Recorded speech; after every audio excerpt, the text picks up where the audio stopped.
Ladies and gentlemen, welcome back here to the Heroes of the Storm North America qualifier. We're now going into the round of 8 between Tempo Storm and Bob Ross Fan Club. More importantly, lower bracket final rematch from Heroes Rising. Yeah, that's a big one. I'm trying to remember what the score of that set was. Was it 2-1 or 2-0? I have no idea. I can't remember. I have horrible memory of score results. So Tempo Storm has changed quite a bit. For you folks who haven't been keeping up with the team, we do have a draft ready. Jake, did you start the local record? Oh, it's there. Oh, it's you got it. You're on top of of it. in. Okay, so Tempo Storm has changed quite a bit. Their roster is quite different from what you guys saw at BlizzCon, and frankly, their style of play and draft is also quite different. They now have, replacing Arthalon, Zuna, and Dreadnought, they have Zix on support, Goku on melee / flex, and Srey is now their warrior with soldier swapping over to range / specialist. Srey is the shot caller. Yes. KO is the captain. It's a very different team. It is. It's quite different. But So they placed third at Heroes Esports Rising. Arena. Yep. But they haven't had the most consistent results otherwise. yeah, which would be Enter the Storm, North America, Yeah. the second tournament that they're throwing. they I placed? don't think that they have won. Maybe they won the first one. They've gotten second twice now, I think. Don't quote me on that, but they have it's best of one up until the finals, right? So you can lose games here and there. It happens. How telling is that of their performance overall? Well, this will be a big test for the team. Being able to take out Bob Ross Fan Club is a big deal. Zeratul, a playmaker hero that's slowly on the comeback. We haven't seen him on our stream yet today, but Tempo Storm is prioritizing him very early. Falstad, one of those big control heroes banned, Zeratul picked up. This is how I learned who Goku was. He was the Zeratul that Yeah, picked man. Vampiric Assault. Vampiric Strike now. That was him. I'm pretty sure that was him. Was that him or was that Blaze? Oh, no. Kubi doesn't know his Anyway, players anymore. but he was known for melee assassins at the very least. He did play a lot of Zeratul, even when Zeratul wasn't being played a lot. I'm gonna take back my Vampiric Strike. I think that was Blaze actually. So I guess that'd be Claudius. Either way. So yeah, first pick Zeratul. Very interesting. They've taken out Tyrande, Falstad. That's fine. That makes sense. The Zagara first pick, also good. Early Sonya pick. I'd say relatively early. Yeah, but Bob Ross very strong with that hero, so Taking out Uther. no Tassadar ban on the side of Tempo. Yeah, nothing too crazy yet. So Tempo Storm also is not afraid to now run kind of wacky strategies. Yeah, you earlier today when we were talking about the game, you referred to them as the modern day 2-arc. Because 2-arc used to be known for just doing like the most bizarre picks, the most bizarre styles of play. That's kind of something Tempo's been doing. It's not quite to that level. They had very creative drafts. 2-arc did. Some of the heroes that they picked, but they're not against running Vikings, even though we just saw Bob Ross run that not too long ago. They will run Vikings. They will run Asmo. They will run Abathur. No problem. Any hero that makes sense for them to try to get an edge, maybe throw on familiarity. Whether you want to try to look at this as cheese or not, I personally don't think it is. It's not like you're trying to run like 5 supports and catch them off guard or something weird like that. So we'll see. We'll see if any of that comes into play. Maybe not on Battlefield Eternity. It's a two-lane map, so definitely no Vikings. Maybe Abathur. It could make sense. Yeah. Abathur Zeratul's not a bad idea, but they have not picked a warrior in support yet, so not happening. Okay, so we do see Raynor. They're hovering ATC. Likely will be their support. In terms of supports, Karazim and Uther and Tyrande all banned out. Bob Ross Fan Club, they play a lot of medic in situations similar to this. They know what kind of engage exists on the side of Tempo Storm, so they don't have to worry about those big sunderings that could come out, because Thrall will not be played. They still need their support. So I wouldn't be surprised if we saw Bob Ross pick medic in this situation. But what warrior do they go for? Johanna? I think that probably makes the most sense. I do not like Leoric, just for the lack of peel. I think Johanna. Potentially Johanna medic. Of course, Malfurion's still an option on the table. Diablo? Diablo may be the only other thing, but Diablo, like, he's best run in, like, if you have Tyrande, great. That's something that makes sense. So there's the medic. That's what we're expecting to see. I mean, other choices like Tassadar, but they don't really have enough auto attackers to justify solo task support. Or like just general sustain. Like Jaina just does not fit well into that. Could Tempo even work with solo Tassadar? I don't know if they can. I mean, no, it's so risky still. Battlefield Return. It doesn't really justify running Malfurion for like wave clear or anything like that, so I don't think he's a huge priority. They did make some changes to Malf though, so he's seeing more play. Yeah, they buffed his regrowth quite a bit. Oh, Tyrael. Eraser? With a Blizzard build on Jaina? oh, They're juking us. They go for Muradin. All right. Muradin, Sonya instead of Johanna. They both have a lot of lockdown potential for sure. And you know, if they do go for Sonya will probably be the target of the stim drone most of the time. Yes. Doesn't make a huge amount of sense to put it on Muradin unless he goes battle momentum or something. But Yeah. those situations are far and few between. Tempo Storm now with their final pick. Which support will it be? Is it a solo Tassadar support or what? Malf Rhaegar? Are those our choices that are left? I think I like Rhaegar the least out of the three, honestly. I think I prefer Tassadar over Rhaegar. Oh, Jake, there's no, never mind. No, it's I was not, like, oh, it's not a bloodless case. No, not even that. I was like, there's like one stun. Right? Muradin Stormbolt. What if they go Lily? They're going to go Lily. No. Yeah, D the Hunter says every hero has been played now. That's pretty awesome.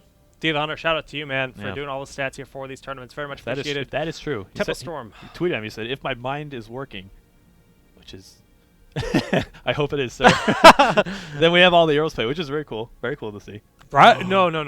What has happened? How do I feel about this? They're just trolling us with the hover. Please don't. Rhaegar? They're showing me all my favorite heroes. Do they Rhaegar pick Rhaegar? makes a lot more sense. What? Oh. Okay. So there is a case for Brightwing in this situation where she can soak those lanes a little bit longer. This is probably Brightwing's best map because there's a lot of clumping together, and when it comes to Hyper Shift, she can get Hyper Shield off a lot. They have VP to set up for a lot of situations. Emerald Wind, not at all viable. You need Blink Heal. And Poly is good when Sonya dives in because you can Poly the Stim Drone target.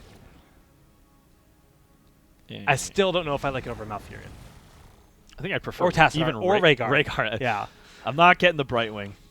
I'm pumped to see what can happen. Tempo Storm's doing some weird stuff nowadays, Sure. like we said. Yeah. They're not afraid to try out some interesting things. Brightwing.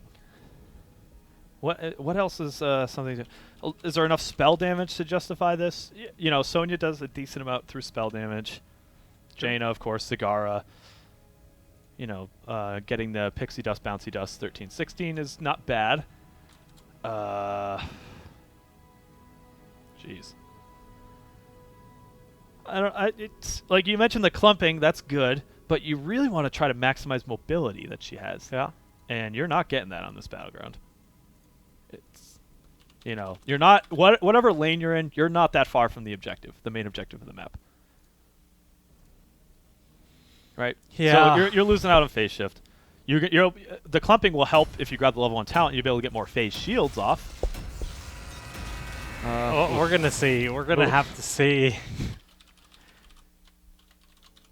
I have to tweet about this. And, you know, again, like, no cleanse. Not that they're really running a super bursty, like, stun comp, but... I got nothing against Brightwing. It's just, it's got to be the right time for it, and I feel like teams are really trying to force it. I'd love to be surprised. I'm all about that hero diversity, but let's see it. Let's get into it. Now, Zix was actually pretty well known for Brightwing in the past. Can he make Brightwing work modern day? We'll see. Stray playing ETC. Changing the scene is useful. So very useful. Oh yeah, Stray on ETC. Soldier playing Kael'thas. KO on Raynor. And it will be Goku on Zeratul. Over on the right side of the map, Bob Ross Fan Club steaming through this bracket. Can they continue their dominance and roll through Tempo Storm? We'll find out. We're going to have Fan on Jaina, McIntyre on Zagara. That is interesting. Kenba will be playing one of his tried and true, the medic. Arrow on, I was going to call him the Avatar man, Muradin. And Suna will be playing Sonya. No longer the Avatar. Oh, Jake, is this a case? Is this a case for the Playmaker? It actually kind of is. Why? It's just the layout of the map. I don't think we'll see it, but I'd like it. I think that this is probably one of the better maps for Haymaker when it comes to just the way teams tend to position around the Immortals. Time will tell. It's going to be a tough lane for Goku in the top. He's doing his best here versus Zuna. Zuna has a lot more self-sustain on Sonya. That is a tough lane. That is a very, very tough lane for sure. I'd even argue, like, why not KO in the top lane? Yeah, well, I think that might be a better. I don't know. I'm not sure. Okay, what do we got for talents? Anything interesting? Regen Master on Zero Tools. Yeah, okay. Give me more.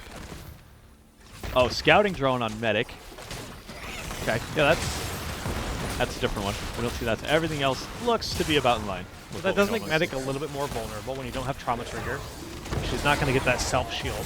Yeah, or the extended duration of the Safeguard. Yeah, true. But Goku's doing a good job so far. Looks he's already tapped the well actually here in the top lane, and he needs to be careful. Ancient Spear was already used. Goes in for a bit of poke onto Zuna, but I don't know if that's even worth it. No, I was just about to criticize that. Like, like, what do you hope to get out of that exchange? She's going to out DPS you. She's going to out sustain you. Honestly, you're trying to get her to tap well, but it's not going to happen with the new minion wave coming out, right? So, yeah. Okay, well, the creep spread is actually very good here from McIntyre. Zix is going back to base before he can phase shift right on back into the battle.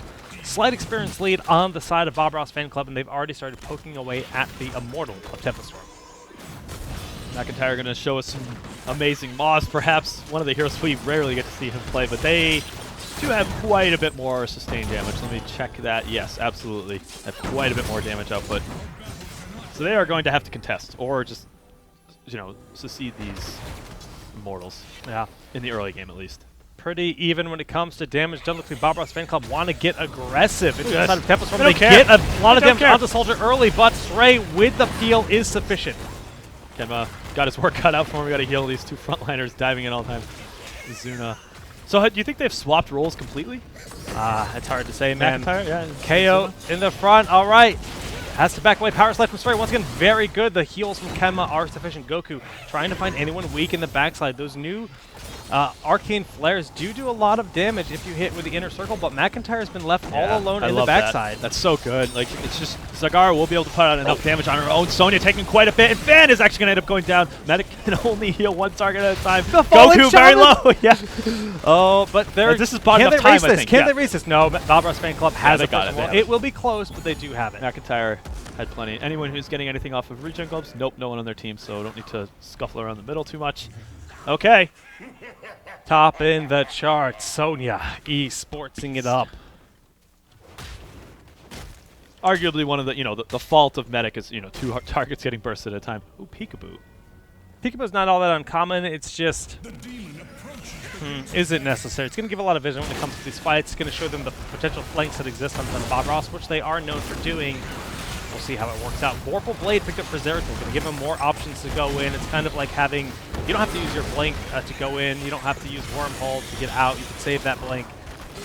This is like the Glaurung style build. We'll probably go for the follow through at level 7. Yeah. Wormhole at 13. It makes for some very weird, like, if a player's good at it, I haven't seen Goku run this build, so we'll see.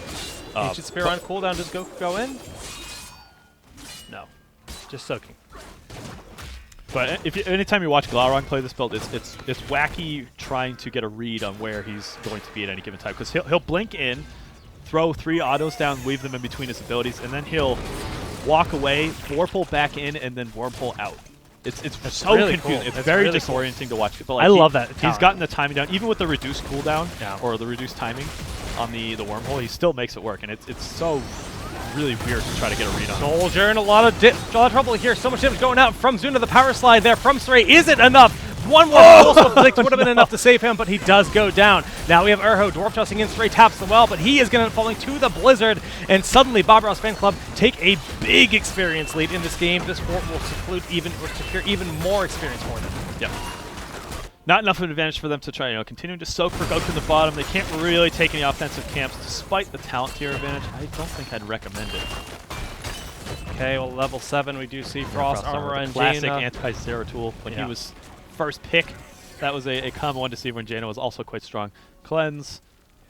Yeah, just to deal with. Yeah, no rapid incubation in this game. I'd say that or battle momentum.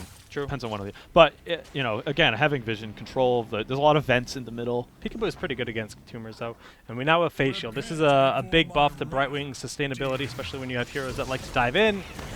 So that'll be very good for Zeratul, getting him out, getting him in, whatever they opt to do. It's a bit of a race right now. Urho buying some time with that Storm Bolt, slightly in favor of Bob Ross Fan Club here. Yeah. Even just Arrow moving in, throwing down a single reverberation onto a majority of the team. you know, that's slowing down a huge amount of the yes, and then just dwarf tossing out. Okay, Goku, they're pinging, they see where he is. Polymorph used early in this fight and the power slide in, but that's Muradin, very hard target to kill. Fan taking a ton of damage, but no, it's going to be the first kill onto... Goku gets it! But he's going to die. He's going to die for right? it. Yeah, 2 for 1 and 3 for 1 in favor of Bob Ross Fan Club. They'll take it. They'll take that. Yeah. Easy. Well, that was very interesting. Kemba with a very, very good quick safeguard into heal, getting the right targets. Almost was able to save Fan. So they're very much targeting that. Oops, sold it. Okay. Good shot from Kenma. Very much targeting Fan. That's the second time he's died now, I think. And very quickly in these fights, they're just throwing everything after him. Well, Bob Ross Fan Club looking very, very good in the early game. They're over a full level ahead, and they now have another Immortal that will make its way down the bottom lane. This bottom fort needs to be defended by Temple Storm, or else level 10 is imminent. Probably imminent anyways, actually, Kubi. Half level? Yeah, these towers are going to give so much XP that should be enough. Do you like the stall on the Immortals? Good. Just continuing to soak that top lane. They really want that 10 advantage. Yeah, he's hunting. That okay. If he went around this way, he's going to want to connect it. So. Okay, the towers are down. Level 10 is here. We have Water Ellie, Maw, Avatar, Wrath of Berserker, and then we actually don't have Stim in the game. We have Medevac. Ooh. We see all those plays where Bob Ross Fan Club has Fawcett fly in a Mighty Gust. Now they can fly in with the Medevac and surprise. Please. That is the thing of my nightmares. I mean, they can. As soon as this Immortal dies, they can fly immediately to the top, take that camp. Like it'll be good for camp rotations in this map. I'd be surprised to see if they get any other big plays out of it, but I don't know. Taking this wall out. This is a tough spot for Tempo. They need level 10. The Immortal is dead, but so is their wall, and this keep is now exposed in the bottom lane. Okay, taking this time, they have this sort of timing window. No heroics. Very poor decision for Temple Storm to try to go in at this point in time. So they're going to take this camp. They're probably going to fly top. No. Maybe they're just going to use it as a safety tool. Aggression and escape. Yeah, they can use it to it gives Kenma options. Okay, they grab the Fallen Shaman camp, and they're looking to push in. Still no level 10 here for Tempo Storm, and Zeratul is forced to soak in top for a little while. That last wave is the last one he's afforded. They just need to try to make a defense happen. Great spot for the scouting drone. Kenma's going to know if anyone's rotating from there. The power slide from Stray, is it enough? Urho taking a lot of damage. The heals are in. The keep already down to half HP, and we see Blink quickly used by Zeratul. Stray is so very weak, will end up falling to the explosion of the roaches as they fall down, and Temple Storm still does not have level 10. Yeah, they're trying to, if they clear that wave up though, things could change all of a sudden, but they have no mosh pit at this point. That's really what's going to be able to save them. We see a great Maw go down, the Water Elemental, Arrow getting to the other side, Pop the Avatar getting, that's everybody on Temple Storm. Whoa, wait a second.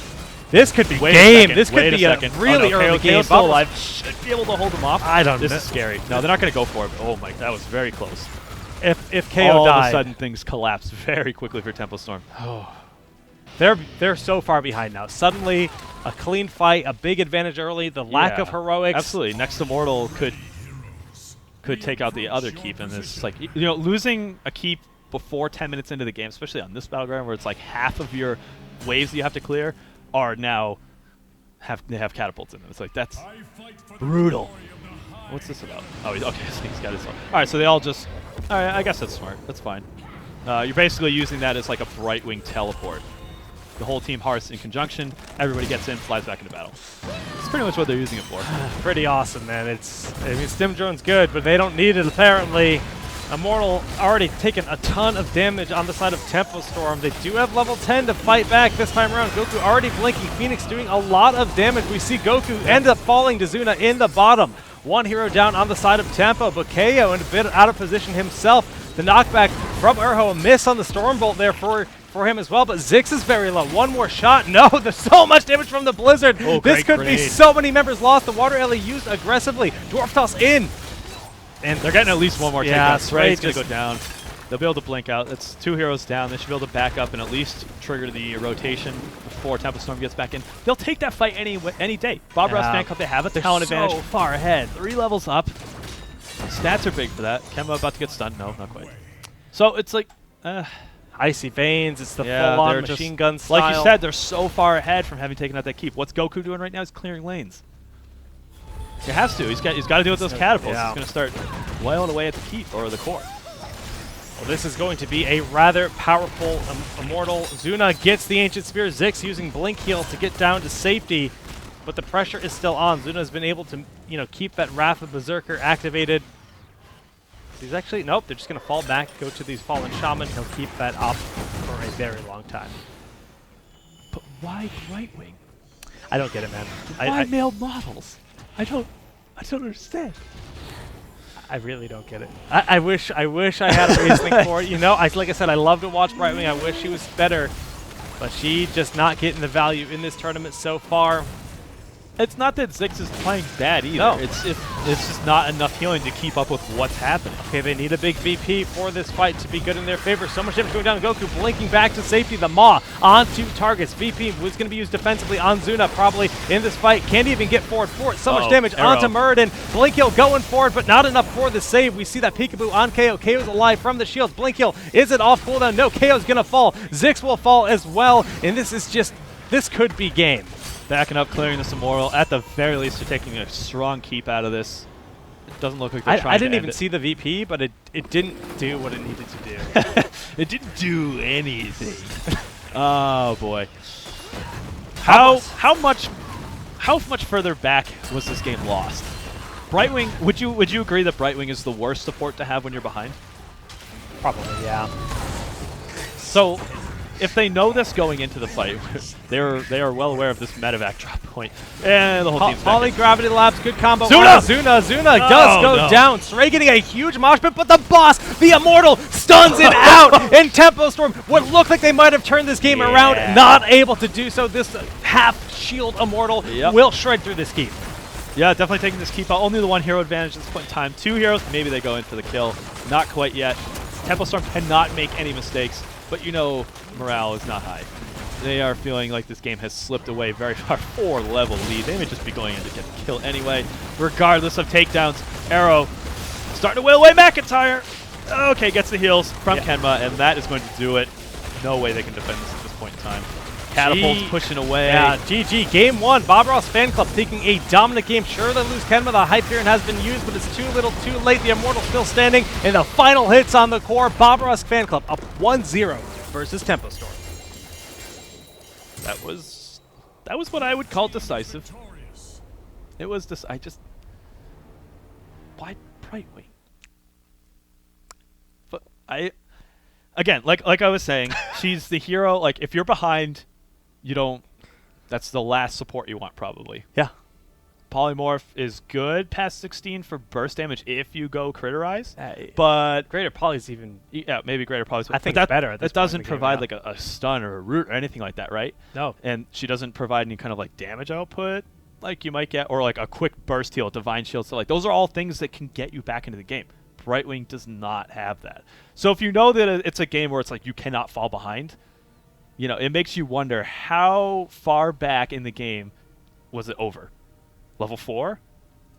First Immortal? Like, was the game over then? Like, and picking a hero where you know that things can collapse very quickly, but you don't get that much an advantage from being ahead. Yeah. It's too much of a risk. Way too much of a risk. The other thing is better. they were getting bullied in lanes. They were getting bullied in fights. Yeah. Like, Goku spent how much of the game just trying to lane himself, Yeah, but just clearing. he just couldn't keep up with Zuna on Sonya. Like, they didn't have that great laner in this game. Not seeing it. Not seeing it. They paid dearly Good attempts, for it. but yeah. All right, well, we're gonna go to a very, very short break, guys, and get ready for game number 2. Stay tuned for that.